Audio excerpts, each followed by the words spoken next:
right. Hello, guys. My name is Sergey Razin. I am the CTO for SIOS. So here I'm going to talk to you about the concept of self-driving data center, which is sort of the nugget behind the whole software-defined data center.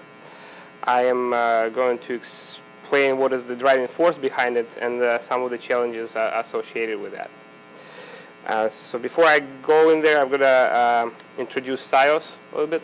Let's see. That's probably not the right. Excuse me. Yeah.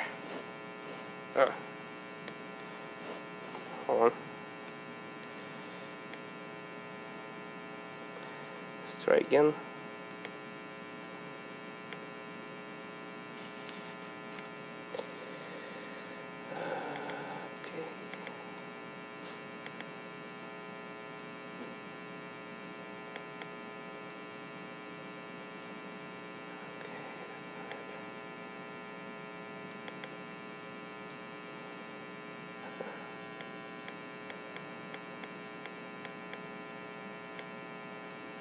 Yeah. Okay. Yeah, here it is.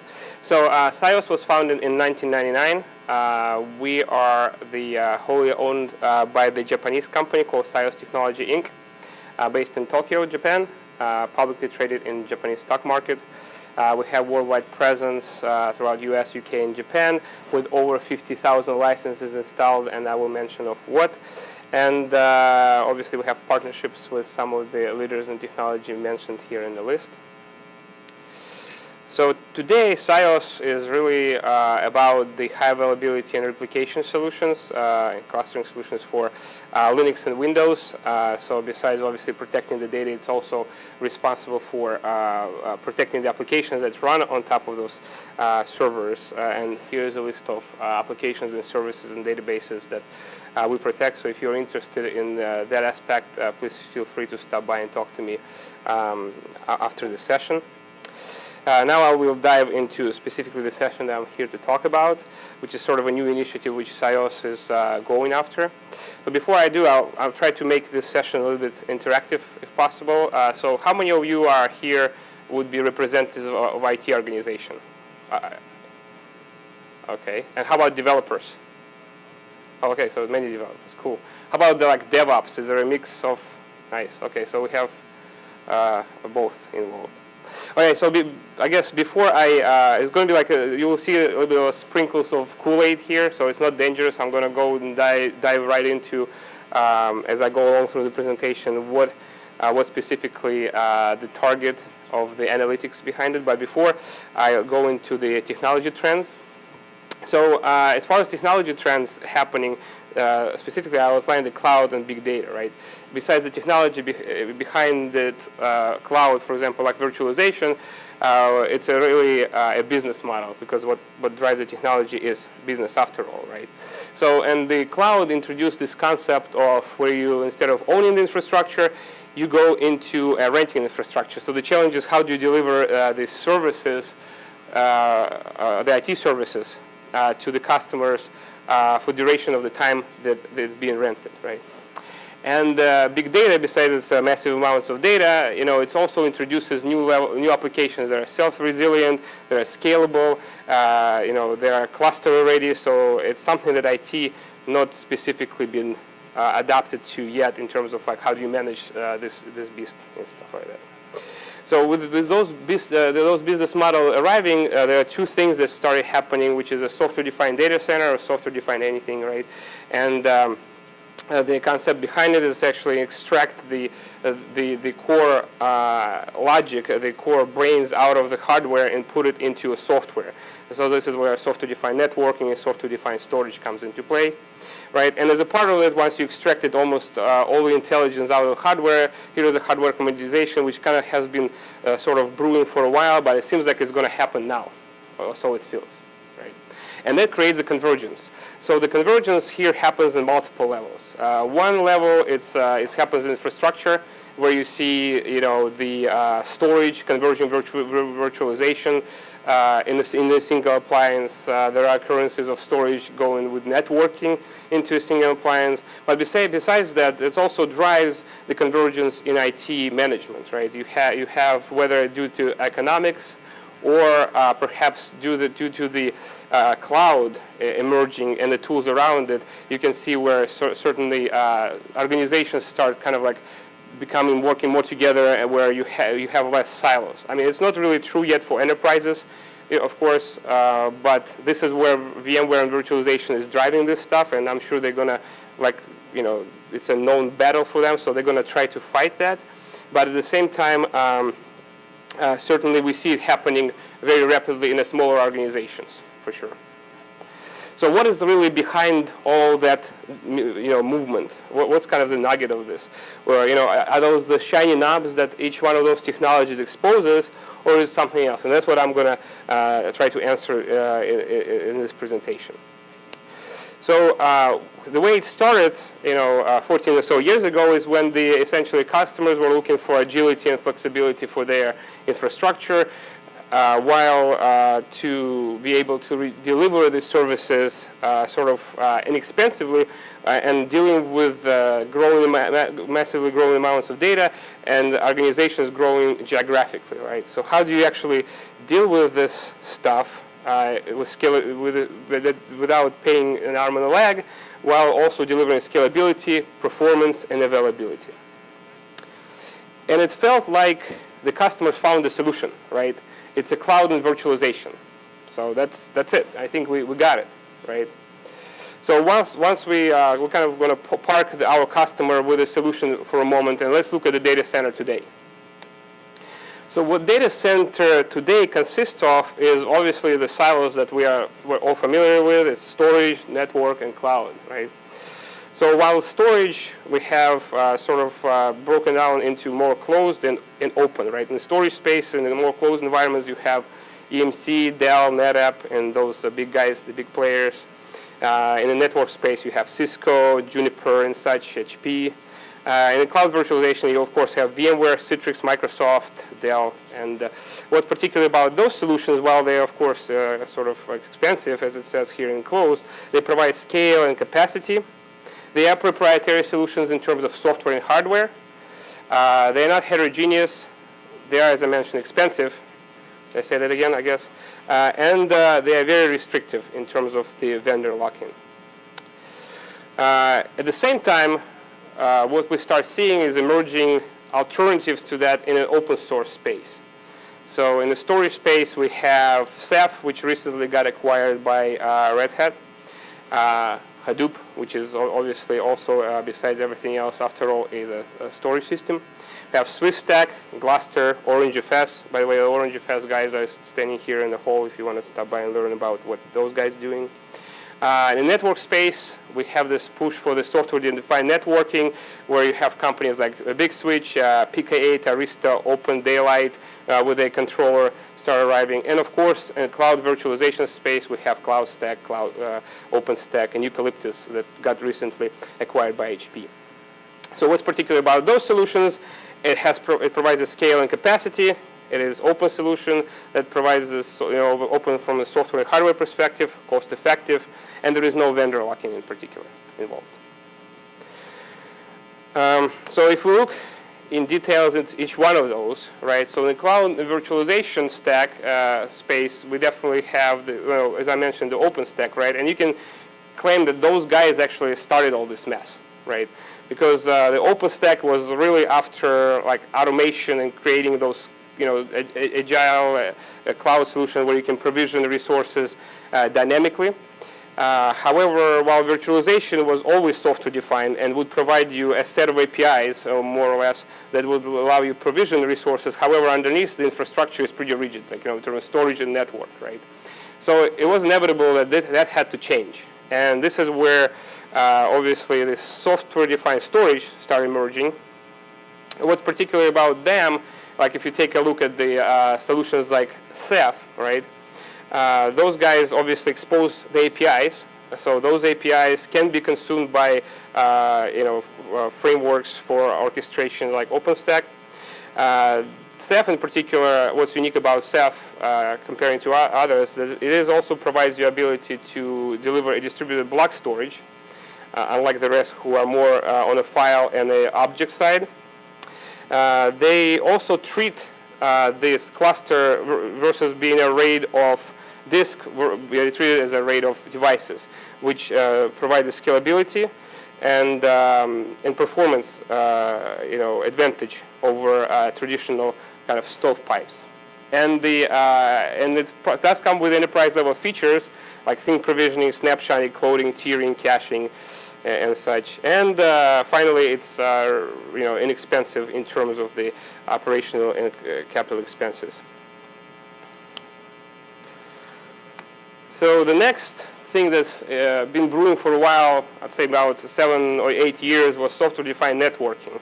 And really it got its attraction from the community when Nicira got acquired by VMware. That's where everything kind of spun off and it became really crazy for about a year. So what about the software-defined, what particularly about the software-defined networking? It provides a centralized management of the network infrastructure to provide automation, analytics, and orchestration. Why it's interesting and why it's important is because it provides the efficiency that a network was lacking. It provides innovation in networks because networks were very sort of closed box for a very long time. And once again, the OpenStack and cloud, it requires the scalability to be able to provision things, to be able to move things dynamically, which networks were not able to do without human being involved in this in particular, right? So now, with centralized locus of management being outside of the hardware, it allows you to do so. And of course, the scalability is another aspect of it. So finally, we were able to deliver the infrastructure as a service. We've been able to deliver compute as a service, storage as a service, and network as a service, and make the application more infrastructure aware, which is, for IT, it's been kind of a scary thought for a while, but actually talking to CIOs and the customers, we actually see it open up more, where it's like, maybe it's not a bad thing that an application will be able to do some sense of analytics in terms of how the provisioning and how they use the resources, especially when there is a big scale involved like Hadoop. But if you think about it further, let's say 5 years from now, really software-defined networking will get swallowed by the infrastructure, and it will become just infrastructure itself, right?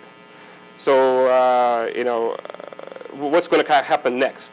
Is software-defined networking really dead? After all, Well, I'm sure you're all familiar with this thing, right? It's Google Barge. I mean, some people were speculating whether it's some sort of a Google Glass laboratory or facility for usability testing and such. But it's been confirmed by many sources. This is actually a floating data center that provides the capacity to the locations where such needed for Google, right?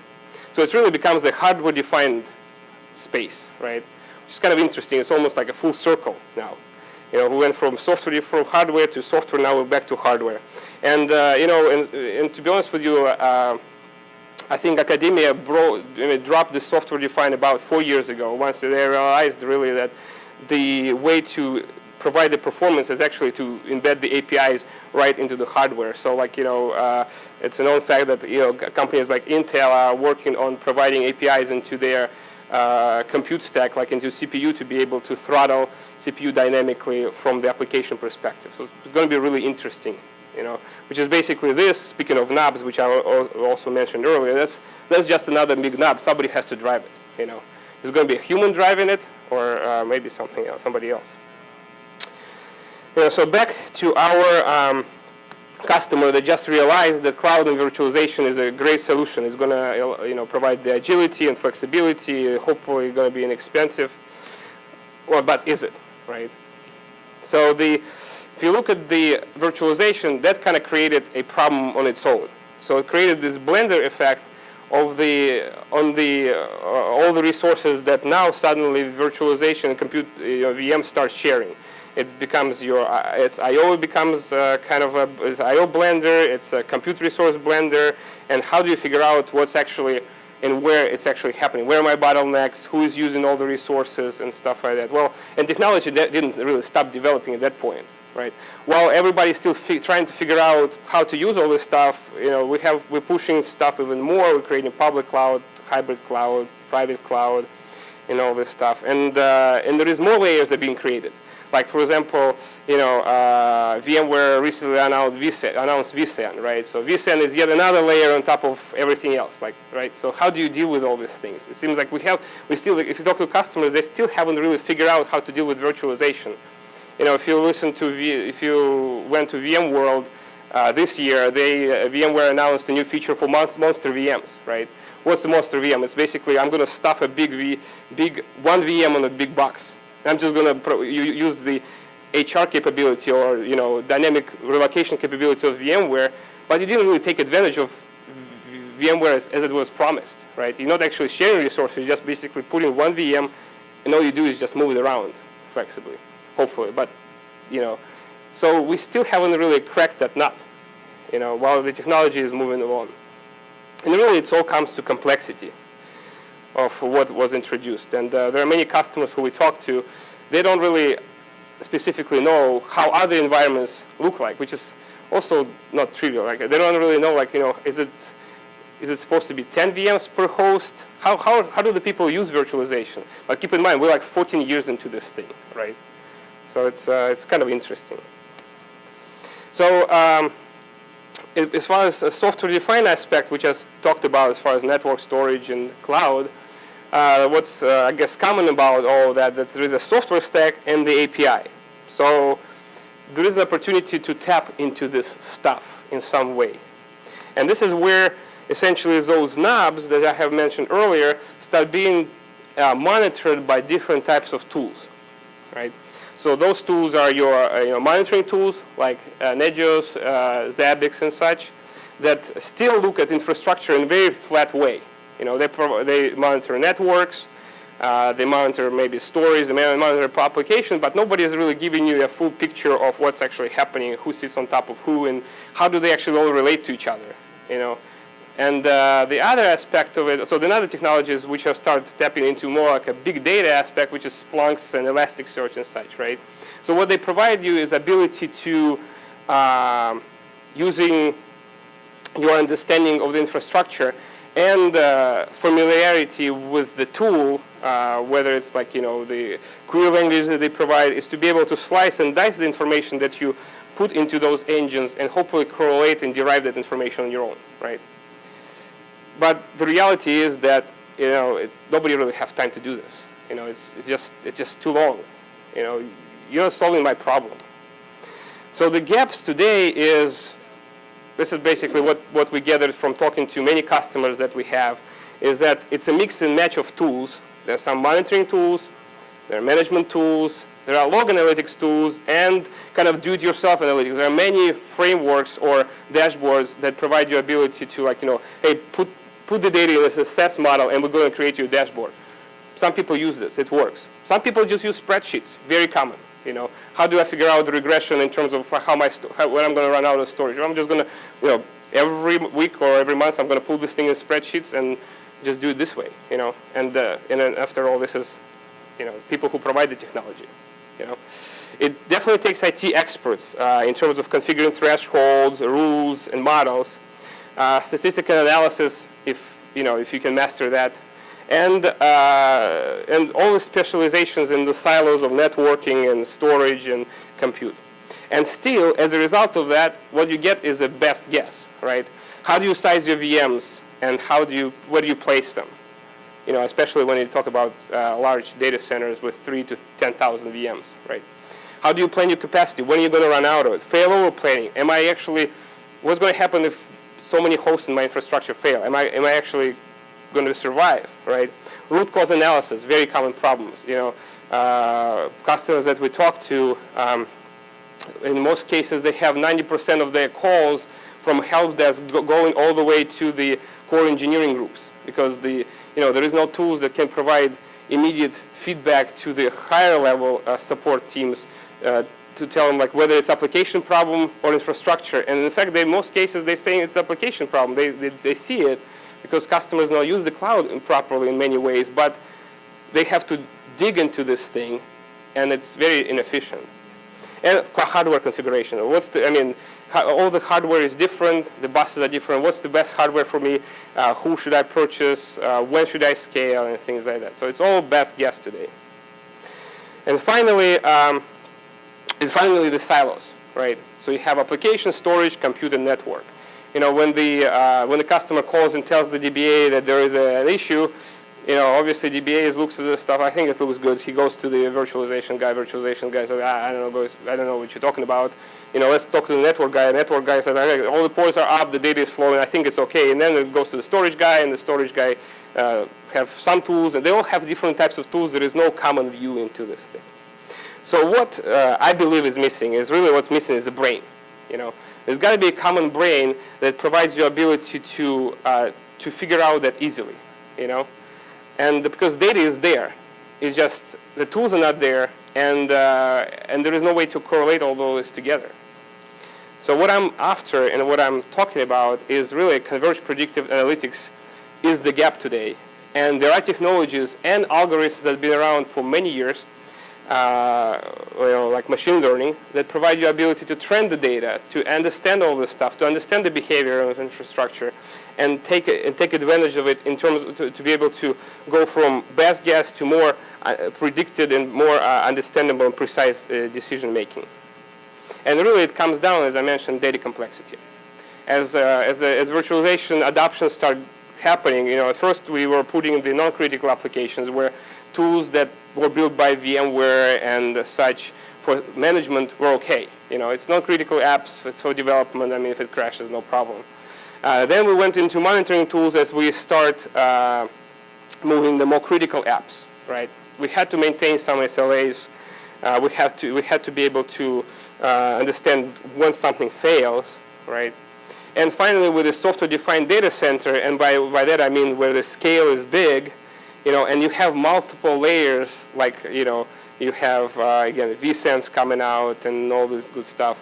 It becomes a massive data sets that is simply for a human being is hard to traverse through. And we have customers, for example, who run 3,000 to 5,000 VMs, and they don't explicitly understand what the idle characteristics are. So the common problem, like somebody spins off a Hadoop node of 26 VMs, and then they basically did their analysis, did some kind of POC, and then they went away. And this thing is running. How do I know it's running? They never told me that it's done. And I don't really understand the characteristics. So the only way for me to do this is to set the thresholds, but it all goes through this kind of analysis and cycles that are becoming more of a very complicated for IT administrator to deal with. And we saw it coming. If you look at this is like Google Alerts that I've been running since 2010. So I typically run it on different trends like storage, and I used to work for EMC for several years, so I'm trying to follow some of the products that they do, OpenStack and such. And those two particular trends I kind of pointed out, which is basically it's a set of big data terms and machine learning terms of how those are start happening, right? So what's happening to them? So you can see basically, if you follow the blue line or the blue chart, you can see that the regression on average is kind of going down for big data, while machine learning was very slowly trickling up, and in toward 2014 it kind of hit it's almost like a prime time up to today, So it's kind of interesting to observe that this is basically data driven, right? And this is just basically trends from different events that Google Alerts provide by the searches and the new publications or article appearing in the internet. And in fact, this is very valid. Gartner, right? Those guys are famous about creating a hype cycle, famous about creating spaces, and they created a new space right in 2014 called IT Operation Analytics. So IT Operation Analytics are specifically targeting the tools that will provide at some point ability for the IT management and operations to kind of get a hold and get a handle on all that complexities that are going on, right? And all those IT or A tools will likely be driven by some sort of analytics, whether it's data mining or machine learning. But here I'll talk to you a little bit about machine learning. I'm not sure if any of you are familiar with this concept, machine learning. So you probably it's been used for many years. It's your search engines. They use the predictive analytics in terms of for the queries. It's graph-based theory that's implemented by Facebook and LinkedIn for personalizations and recommendations of how you relate to certain people. Self-driving cars from Google. Obviously, Siri does aspects of voice recognition powered by some sort of natural language processing. Of course, the email spam filters. They are using the aspects of machine learning to determine what's actually a spam, what's not.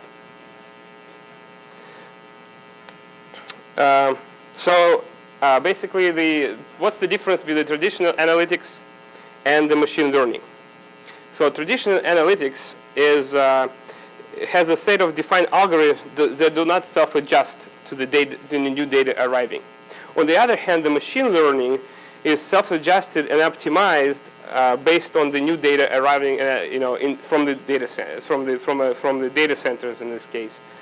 The traditional algorithms do not optimize for specific environments, so they're not really personalizable. They're not personalized. While the machine learning has aspect of self-optimization and adaptation to the environment that it's collecting information for.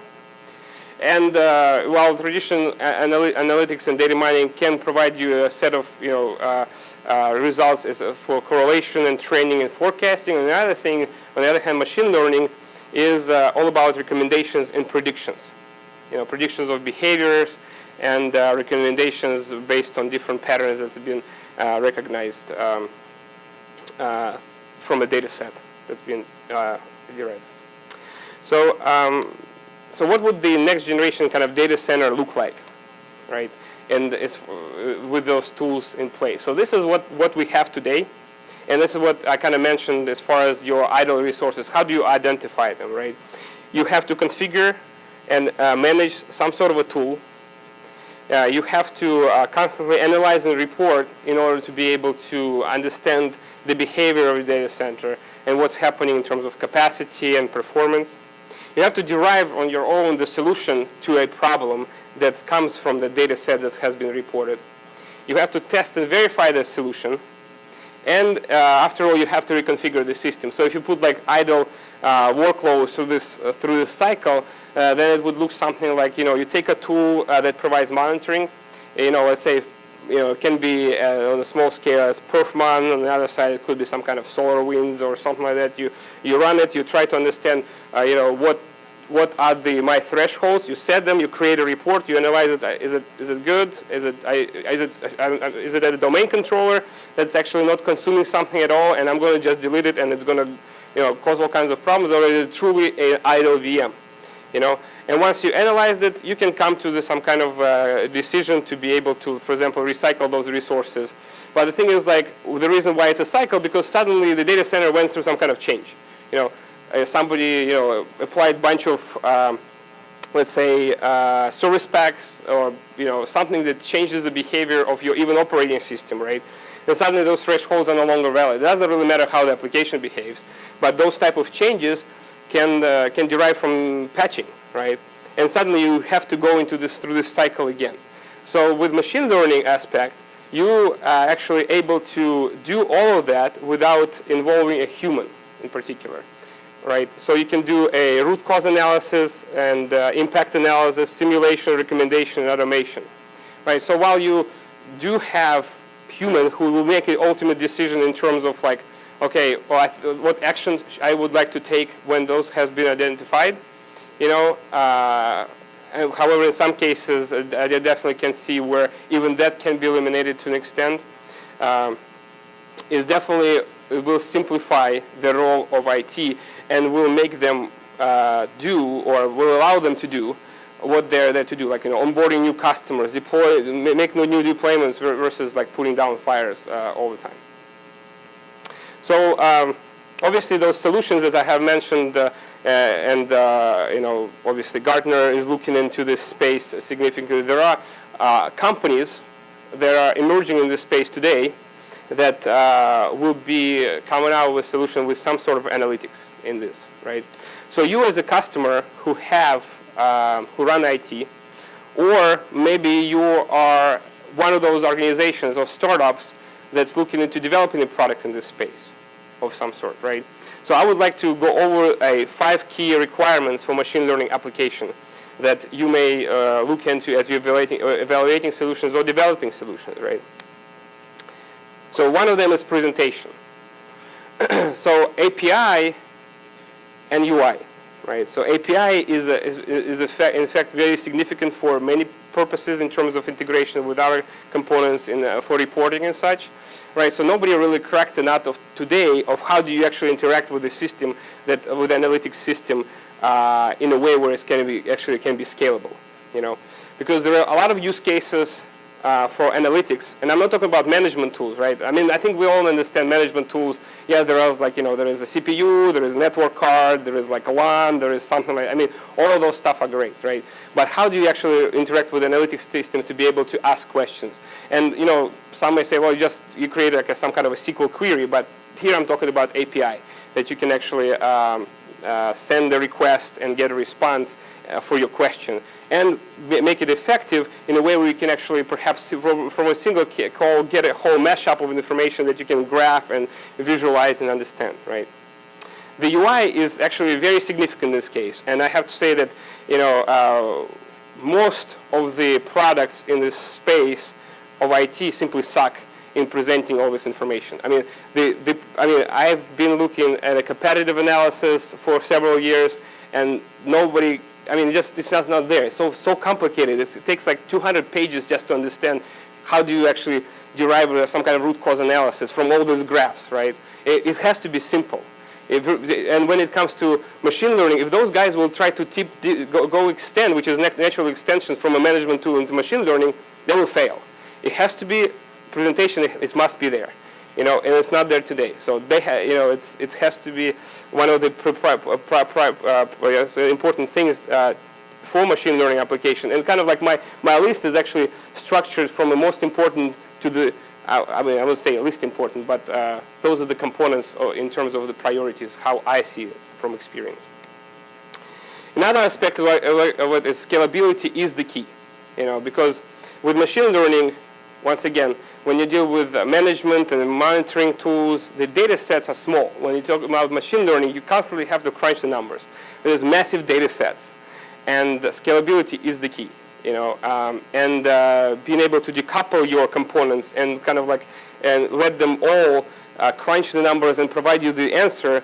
This is very important, and that's what you should look for as you're developing or as you looking at the solutions in machine learning and analytics. Data strategy. This is yet another thing from experience that I know that not many companies solve, because simply this space has not been tapped into yet, because most of the tools have been all about management and monitoring, while when you're looking into the data play, it comes with a lot of requirements around security, privacy, and data governance, right? Governance. How do you retain the data? How long do you retain the data? How, you know, when those objects disappear and get deleted, how do they relate to existing objects that's still there in the infrastructure? Do you want to know that? You know, and there's aspects of the training data set and the data set that exists today in the infrastructure. So all of that, the data strategy is very important to understand when you work in those tools. Finally, adaptability and portability.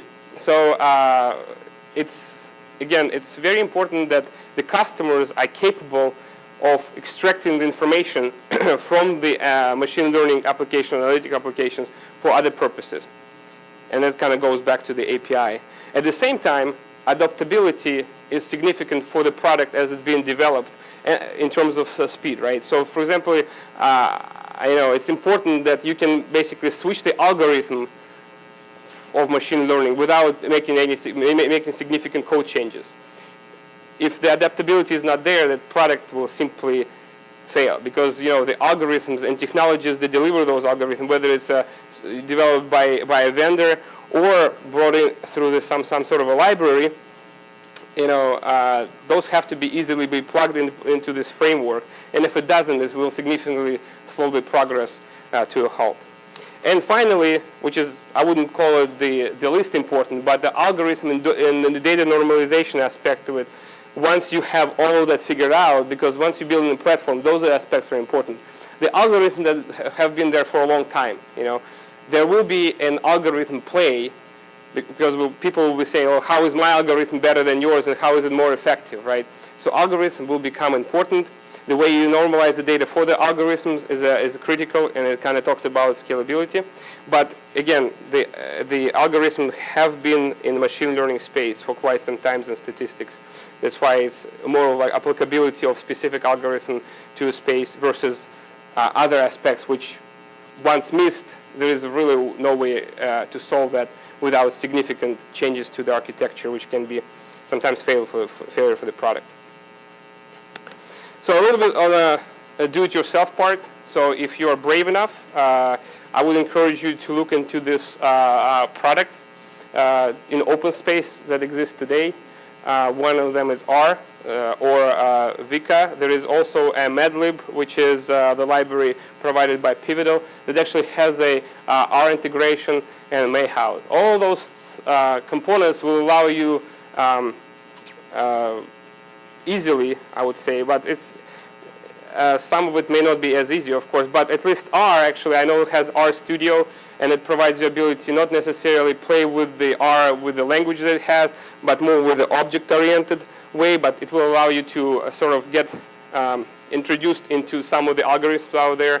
How do they apply? How do you maybe can find even anomalies in your environment using those tools by pulling the data from your data center and see what's happening. Okay, so I think it's pretty much completes my presentation. Do you have any questions or comments, thoughts? Do you think it's completely off and I'm just crazy, or do you guys think it's going to happen? Well, while you're thinking about this, maybe this will bring up another thought. So here is the, we are actually looking into this space pretty significantly, as you can imagine. And we are in the process of expanding our team. So we are looking for data scientists and UI developers. So if we fall into one of those categories, here's me right here. So if you want to basically talk to me, we can do the interview right here at the All Things Open. By the way, SIOS is one of the sponsors, so I hope you guys are having a good time.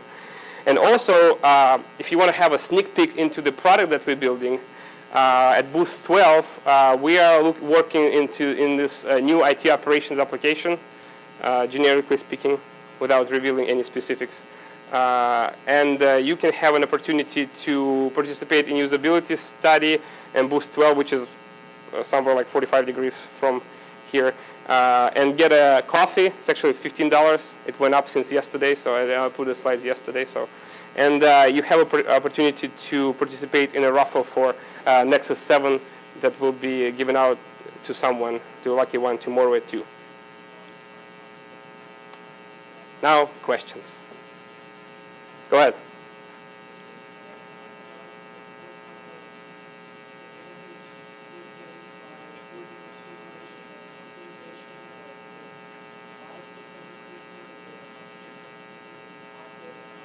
Oh, okay. Well, that's a good question, because it's really a question that we're still trying to answer, because this is what the customers will be asking, right? How much improvement can you give me? Well, in certain cases, right? For example, I can tell you like root cause analysis, right? So today, root cause analysis. That's why I brought you this number of 80 to 90% of the calls that go down to very expensive set of IT administrators that are there to onboard customers. They're working with customers every day, right? So they, in the cloud provider space, it's a big problem. So if I'm a director of cloud and I have to handle 90% of the calls that come down from from a help desk instead of onboarding customers, my business will fail. So at this point, I don't have a specific measurement, but I can tell you that machine learning does, and that's what we're working on, and addresses the correlation and trending very easily through the algorithms. So I guess saying that this is a new space. So if you can do it without specifically involving an IT administrator of that level, and that you can simply trap it, which is, again, from our experience, a lot of the stuff in the application space, but they simply don't know that. So if you can simply create a tool that trended and said, it's not infrastructure, tell the customer that it's an application, then you're done, right? So you basically saved a lot of money for your business. So it's going to be significant percentage, I think, for this particular use case. And this is a big problem in many organizations that we talked to today. Yeah. Hope that, does it answer your question? Or it's okay? I mean, I guess we can also talk about accuracy. So when I was talking about the the algorithm, right? This is where it becomes interesting because this space is a new space, right? So when you're going to come to company A and say, okay, I'm doing root cause analysis. Well, I'm doing root cause analysis also. Well, how much are you more accurate? What do you guys use? Oh, I'm using, let's say, standard deviation, and I'm using clustering. Well, clustering is better because this, and this. And this is where it becomes an algorithm play. It basically becomes a science, which is kind of exciting, right? But I think at this point, we're not in the level of that, those conversations yet. We're just dealing, like I said, with basics where people still use Excel spreadsheets to figure out where the performance bottlenecks are, Yeah, go ahead. You envision an application that is geared for a specific set attributes of each silo, like one specifically for one stack, and another stack, and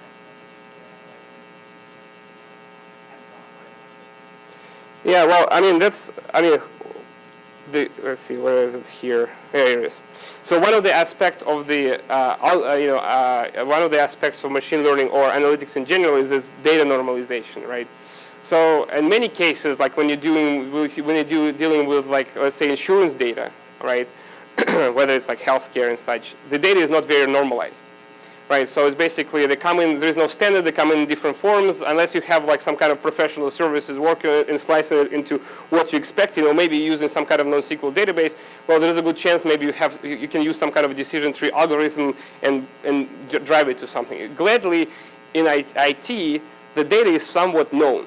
I mean, yes, some of the people may report it in milliseconds, some will report it in seconds, but IOPS are IOPS. CPU utilization is CPU utilization and such. So what I'm driving to, I think this space can easily deliver a single solution that will sort of provide ability to heterogeneously analyze, VMware environment and Amazon environment, and perhaps even to give you suggestions in between, which is more cost effective for you or something like that. But I think the IT is very good space for this because normalization is relatively easy comparing other, like healthcare and stuff. Anything else?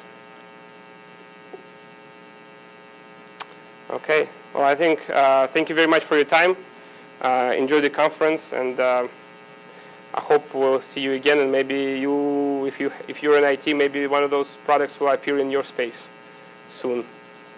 And perhaps the session was helpful to you. Thank you.